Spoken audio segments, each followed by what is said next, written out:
Hi అండి. ఈ రోజు నేను మీకోసం అయితే ఒక రివ్యూ తీసుకొచ్చాను. అదేంటంటే ఈ గర్ సోప్ రివ్యూ. ఇది నేను ఎందుకు కొన్నానంటే ఫస్ట్ నార్మల్ గా అందరిలాగానే ఇన్స్టాలో చూసి బాగా టెంప్ట్ అయి ట్యానింగ్ పోతుందేమో అని చెప్పేసి తీసుకున్నాను. ఇది అందులో ఆఫర్లు 200 కి తీసుకున్నాను. నేను ఇప్పటికైతే ఈ సోప్ ని ఒక 4 టైమ్స్ యూజ్ చేశానండి. బట్ నా రివ్యూ ఏంటంటే ఇప్పటికి 4 టైమ్స్ యూజ్ చేశాక ఫస్ట్ ఒకటైతే నురుగు అసలుకు రాదు, జిడ్డు అనేది పోదు.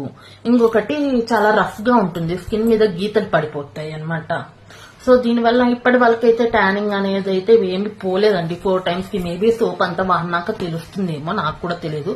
బట్ దీన్ని ఎంతలా ప్రమోషన్ ఎందుకు చేస్తున్నారో నాకు తెలియదు. నా వరకు అయితే 200 వేస్ట్ అనిపించింది. అందులో ఆఫర్ లో కొన్నాను నేను 200 కి. దీని బదులు నార్మల్ సోప్స్ బెటర్ అని అనిపించింది. జిడ్డు అయితే అసలు పోవట్లేదు, స్నానం చేసినట్లు కూడా ఉండట్లేదు. సో మీ ఇష్టం, మీరు కూడా టెంప్ట్ అయితే కొనండి. నా వరకైతే అంతలా అవసరం లేదనిపిస్తుంది 200 ఒక సోప్ కి పెట్టి కొనేది. నేను ఇంతవరకు ఫేస్ కి అయితే అసలు యూజ్ చేయలేదు, ఎందుకంటే నా సెన్సిటివ్ స్కిన్ కాబట్టి. ఓన్లీ బాడీకి యూజ్ చేశాను. ట్యానింగ్ ఏం పోలేదండి.